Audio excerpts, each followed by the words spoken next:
Friends అందరికీ నమస్కారం అండి. ఇప్పుడే అందిన వార్త బీఆర్ఎస్ మాజీ సీఎం కేసీఆర్ అదిరిపోయే స్కెచ్ అంటూ లేటెస్ట్ అప్డేట్ అయితే అందించారండి. ఆ వివరాలు ఏంటనేది మన వీడియో రూపంలో తెలుస్తాం.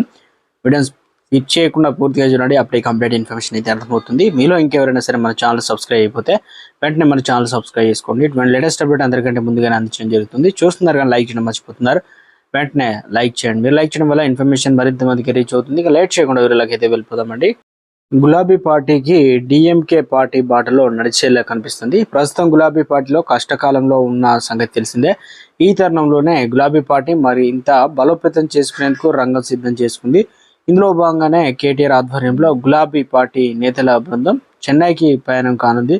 సెప్టెంబర్ మాసంలో చెన్నైకి గులాబీ నేతలు వెళ్లనున్నారు.